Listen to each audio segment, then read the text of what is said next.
If you buy something from a Verge link, Vox Media may earn a commission. See our ethics statement. Eero's latest top-of-the-line mesh Wi-Fi router, the tri-band Eero Pro 6E, $299 to $699, is another leap forward in home Wi-Fi for the company that popularized mesh Wi-Fi systems. And the Pro 6E certainly delivers. I saw significantly faster speeds over the previous generation Eero Pro 6 in my tests. But I also saw some network drop-offs, which Eero says is an issue around the thread implementation, a key part of support for the coming smart home standard matter that Eero has committed to. The overall increased speed is thanks to the new 6 GHz Wi-Fi band and some extra 160 MHz channels on the 5 GHz band. While 6 GHz devices are still few and far between, lots of devices can take advantage of the 160 MHz channels, and I saw speed boosts on all devices, not just those that could use the new. This is also the first Eero to support faster than gigabit speeds, so if you have a multi-gigabit connection, you can actually use it. But, as the price reflects, the Eero Pro 6E is not a pro-level router. While it supports incoming wired speeds up to 2.5 gigabits per second, its wireless speeds top out at 1.3 gigabits per second. So, if you have a multi-gigabit connection, you may want to consider a more powerful router. If you have single gigabit speeds, you'll want to look at the cheaper Eero 6 Plus, $139 to $299, a new dual-band, without 6 GHz, gigabit system. If you're running under 500 Mbps, the Eero 6, $89 to $169, may be more your speed. All this means the Pro 6E has a slim target audience, those with gigabit speeds and who have or might have 6 GHz capable devices in the future. Amazon Eero Pro 6E. Verge score. 6. Good stuff. Bad stuff. Buy for $699 from Amazon. Buy for $699 from Best Buy. However, if you are in that audience and are looking for an advanced plug-and-play setup for gigabit internet service, you won't be disappointed. And, as with all Eero devices, the Pro 6E offers a super simple setup, an easy-to-use app interface, and useful features like parental controls and historical network datasig, although these are behind a paywall. What you won't get is a pro setup or management options, despite the name. You can only manage your network through the app, which is fine for most people, but not for true networking geeks. There are only 2 Ethernet ports on each router, so if you need more, you'll have to use a network switch. And Eero's system is entirely cloud-based, which can make it trickier to self-troubleshoot. This also raises privacy implications for the Amazon-owned company. See Smart Home Data Privacy Sidebar for more details. Why we need 6 GHz. Years ago, Eero launched its first mesh Wi-Fi system with the promise of fixing home Wi-Fi. As one of the earliest consumer mesh routers, Eero offered a simple solution to the complicated problem of home networking. With mesh, instead of having to camp out in front of your modem to get a strong enough signal to FaceTime on your iPad, you could make video calls from the comfort of your bed. Fast forward to today, and the Eero Pro 6E looks to tackle the next home Wi-Fi problem: congestion.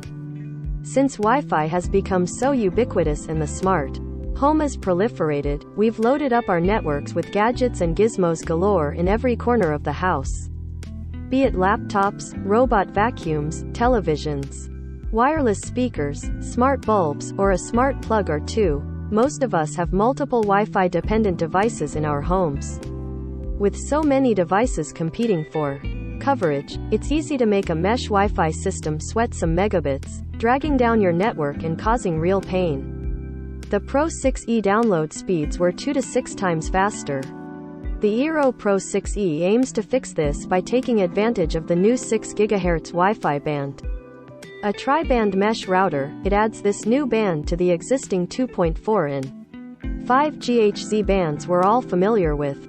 Not to be confused with Wi-Fi 6, which was more of an incremental upgrade. Wi-Fi 6E adds a whole new frequency band. With its ability to support 160 MHz of bandwidth, 6E's 6 GHz band lets traffic drive along your network at its top speeds. But very few devices can use 6GHz. It's largely limited to a few high-end smartphones and gaming laptops.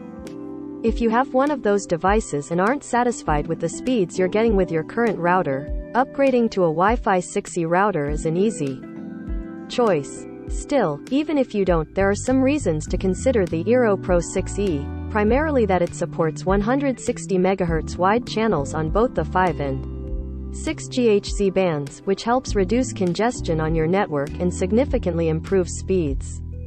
The Pro 6E is also slightly more affordable than other tri- or quad-band 6E mesh routers, starting at $299 for a single router to cover up to 2,000 square feet, $499 for a 2-pack for 4,000 square feet, and topping out at $699 for a 3-pack for 6,000 square feet. The Asus Zen Wi-Fi Pro ET8 starts at $530 for 2, and Netgear's souped-up quad-band Orbi is an eye-watering $1,500 for a 3-pack. However, competition in the lower end is growing, with TP-Link jumping into the fray last month with a $300 option. Eero Pro 6E. Specs and design. Eero Pro 6E retains the same small attractive design as the Pro 6 with just a few minor tweaks. This is a big selling point of Eeros, as they are easy to fit into your home without wanting to hide them in a cupboard. While I appreciate the lack of a dead black spider aesthetic here, Google Wi-Fi is still my favorite in terms of design. Eero Pro 6E specs. Under the hood, the Pro 6E has a few key upgrades over the Pro 6, including the addition of that 6 GHz channel, which replaces one of the 5 GHz channels in the Pro 6. Keeping the Pro 6E a tri-band system, and support for 2.5 gigabits per second wired and 1.3 gigabits per second wireless maximum speeds. The Pro 6E is rated as an AX5400 system, which is not quite as high as the other 6E routers on the market, which might have quad-band systems, 2.4 GHz, 5 GHz low, 5 GHz high, and 6 GHz, or more advanced antenna arrays. This rating is an obtuse way to express the features and theoretical maximums of the wireless speeds from the router but doesn't indicate what speeds you'll actually see when you use it. The Pro 6E supports over 100 devices simultaneously, compared to 75 with the Pro 6. Each Eero node is a complete router with 2 Ethernet ports, but the Pro 6E has a 2.5 GBE and a 1.0 GBE port to support multi-gig internet, whereas the Pro 6 has 2 1.0 GBE ports. Power comes from a USB-C wall adapter. Though the 6E can support incoming internet speeds of greater than 1 gigabit, since it doesn't have two 2.5 GBE ports, the speeds that it can send to your wired devices are capped at a gigabit. Though the Pro 6E is a tri-band mesh system, like the Pro 6 before it, it doesn't technically have a dedicated backhaul channel. Instead, Eero's software dynamically chooses which band to use at any given time. The Pro 6E Eeros also support wired backhaul for directly connecting the nodes at 1 gigabit per second speeds. As with the Pro 6, the Pro 6E doubles as a smart home hub, with a thread-capable 802.15.4 radio inside that can act as a thread border router. You can turn this on or off. It can also connect Zigbee-based lights, locks, and sensors to your network through integration with Amazon Alexa. This integration also lets you use Alexa voice control to manage your network, including turning off Wi-Fi to individual devices or profiles and setting up Routenesto manage multiple actions, such as turning off the TV and the kids' Wi-Fi at dinner time. This is a helpful feature and easy to use. The first time I attempted to pause the Wi-Fi to my daughter's iPad, Alexa said, "Daughter's iPad isn't set up for Wi-Fi control. Do you want me to set it up for you and pause the Wi-Fi?" A simple yes, and the Wi-Fi was off. To unpause Wi-Fi, you need to use the app. Unlike the Pro 6, there is no support for Apple's HomeKit Secure Router feature on the Pro 6e. Eero Pro 6e. Performance and speed. Eero Pro 6e download speeds were 2 to 6 times faster than my previous setup with the Pro 6. I tested the Eeros with a 3-pack based on the company's recommendation. Even though my home is far smaller than the 6,000 square feet of coverage the set is claimed to cover. The test environment for this review was a 2,400 square foot home built in the 1960s. It has 3 stories with brick walls. As a smart home reviewer, I have an unusually large number of devices on my network, averaging around 105 at any one time. That includes 3 computers, 2 smart TVs, multiple smart displays, and several gadgets such as smart light bulbs, switches, robot vacuums, door locks, and such, which are always connected but not always consuming. I have a 1.2 gigabit Comcast cable internet connection and an Xfinity X1 modem with upload speeds of 35 megabits per second. I conducted speed tests with a Pixel 6 that can use the 6 GHz band, a MacBook, and an iPhone 13. All 3 devices saw impressive speed bumps. Standing near the gateway router, the Pixel 6 went from averages of 172 Mbps to 713 megabits per second and, despite the Apple devices not being able to take advantage of the 6 GHz band or the 160 MHz channels, the iPhone 13 went from 233 megabits per second to 551 megabits per second. However, the Pixel 6, which can use both, was significantly faster than the iPhone at each of my 4 testing locations. Speed test results. Eero Pro 6e iPhone 13 Pixel 6 Eero Pro 6 iPhone 13 Pixel 6. Living room, gateway, 551, 34 and 713 37ths. Living room, gateway, 233, 31 and 172 31sts. Office, node, 314, 26 and 424 36ths. Office, node, 162, 29 and 211 32nds. Upstairs bedroom, node, 279, 25 and 248 35ths. Upstairs bedroom, node, 177, 24 and 187 34ths. Sitting room, farthest distance, 185, 6 and 305 33rds. Sitting room, farthest distance, 55, 14 and 45 19ths. Figures indicate average download, upload speeds table. Jennifer Pattison Toohey, The Verge. Interestingly, the most significant difference was when testing the furthest point from the router. The Pixel 6 saw over 6 times the speed compared to testing on the Pro 6, whereas the iPhone only increased 3 times. This indicates that a 6 GHz capable and/or 160 MHz capable device will get a greater boost with the Eero Pro 6, but all devices should see some benefit. I tested the Pro 6e with a wireless backhaul, as it's not possible to easily wire the nodes directly in my home. Traditionally, this results in a significant drop in speeds, and that was the case here, too. Generally, I got half the speeds wirelessly when next to a node or gateway than I did when my MacBook was wired into the main mode. Smart home data privacy. Eero Pro 6e. Bringing connected devices into your home also brings with it concerns about how the data they collect is protected. The Verge asks each company whose smart home products we review about the data it collects and the safeguards it has in place protecting that data. The Eero Pro 6e is a cloud-based mesh Wi-Fi system. This means it uses data from your network to dynamically operate, maintain and improve it. Eero says it prioritizes customers' privacy and actively minimizes the amount of personal data needed to operate its devices. Data Eero collects includes your network status, devices that are connected to your Eeros, their assigned IP addresses, signal strength, and data usage. Eero says it uses limited personal information to deliver the expected product functionality and improve the products. For example, Eero uses account setup information, including customer name, email address, and phone number, to provide customer support. It also collects and uses analytics such as device temperature, CPU usage, and wireless signal strength to improve its devices and network performance. Eero devices do not track where you go on the internet, and the company says it has no plans to make that a capability. The devices also do not collect the content off your network traffic. All customer data is stored using industry-standard security techniques such as access control, encryption, monitoring, and security testing. A big selling point of mesh is range. You should be able to walk through your house with a device and keep the same connectivity as it switches from node to node.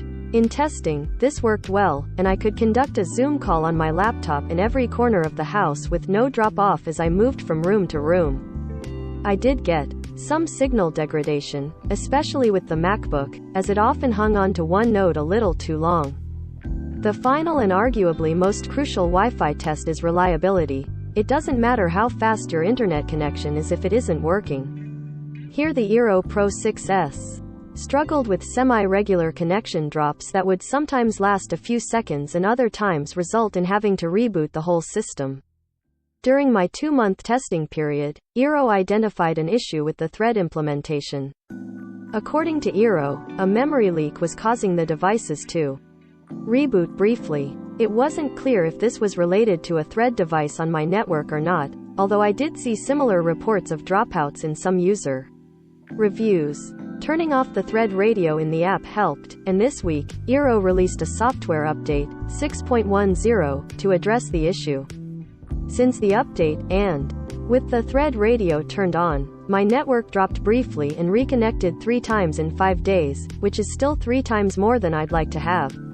Because Eero's network management is all cloud-based, when the internet did go down, I had little recourse for troubleshooting other than rebooting the devices. An option in the app ostensibly helps you diagnose network issues, but it requires an internet connection to do so. I have very spotty cellular service in my home, so, in my testing, this wasn't helpful. In that troubleshooting section, there are 6 options that cover common issues: slow internet, offline, red light on the Eero. These take you to a health check page, where it scans the network for issues. Doing this never resolved any problems for me or gave me steps to follow that resolved them, but it did give me the direct line to call Eero support. Eero Pro 6e. Setup and features. Editing. Setup with an Eero network is still very simple, especially if you are upgrading an existing Eero device. It does require a smartphone with an internet connection, however. The entire setup process is done with the Eero app, iOS or Android, and once set up, you use it to manage connected devices, add a guest network, get notified when a new device joins your network, and receive data usage reports, useful if you have a data cap on your network. The app also shows you all the devices connected to your network at a glance. It attempts to give them identifiable names, such as iPhone, Chromecast, and Nest Hub, and is successful about 80% of the time. Oddly, it mainly struggled with Amazon Echo devices. While the app pulls in the name, you have to manually assign a device type, such as laptop, phone, game console, digital assistant, or oven. There are plenty to choose from. If you have a very up-to-date smart home, you might have to use a substitute type for some devices, such as a connected kitchen faucet. You can also assign devices to profiles, which let you group them into functions or family members, helpful to see the type of network activity and pause or resume Wi-Fi to specific devices, such as your kids' tablets at dinner time. You can also set up schedules. There's a suggested bedtime one, to automatically shut off and re-enable Wi-Fi at set times. There is no fee for this feature, though there is if you want actual parental controls. I grouped my devices into categories such as gaming and appliances, as well as individual family members. This way, I can easily see how much data my dishwasher has been using, 9.6 megabytes last month, or that robot vacuum has been uploading, 108.5 megabytes. Unlike routers with more advanced management, you are not able to separate out the 3 networks on Eero's routers. For smart home users, this can cause issues when trying to connect devices that only work on 2.4 GHz. However, Eero has a handy feature in the troubleshooting section of the app that lets you Temporarily turn off the 5 GHz network if you are trying to connect a 2.4 GHz device. While there's no quality of service optimization, which would let you prioritize bandwidth to your work computer over, say, your child's Xbox, there is an option to optimize bandwidth for conferencing and gaming in the Eero Labs beta section. WPA3 support is also in the beta section.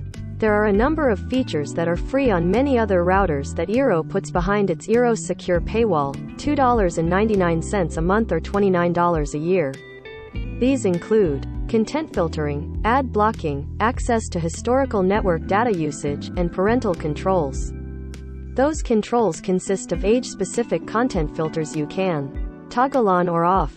It's a helpful selection, from blocking social media and messaging apps to shopping and streaming alongside mature websites. Choosing which are on and which are off is helpful as your child gets older, and you can let them explore more of the internet. You can also block or allow specific sites, and a list of popular apps in all categories makes it simple to block apps such as Instagram, TikTok, and Reddit in each profile you create. Eero Secure Plus, $9.99 monthly, $99 yearly. Adds subscriptions for Encrypt.me VPN, Malwarebytes antivirus, 1Password, plus DDNS remote network access and threat blocking. That delivers you a weekly report and shows you which devices it blocked threats on and what type they were, phishing and deception, botnet, or Eero Pro 6e. Should you buy it? Eero Pro 6e is an excellent mesh system that continues Eero's reputation of being a simple, easy-to-use consumer router. However, if you don't have any 6e devices, gigabit internet, or plans to upgrade your laptop or phone for a couple of years, there is no reason to upgrade to this router. If you are in the market for a new mesh system, it might be wise to future-proof your setup with a 6e router. A router should last you 4 or 5 years, and by that time, 6 GHz devices will likely be far more widespread, and maybe you'll have faster home internet than you currently have. Going beyond what the Pro 6e can offer requires both spending more money and being willing to deal with a heavier management overhead.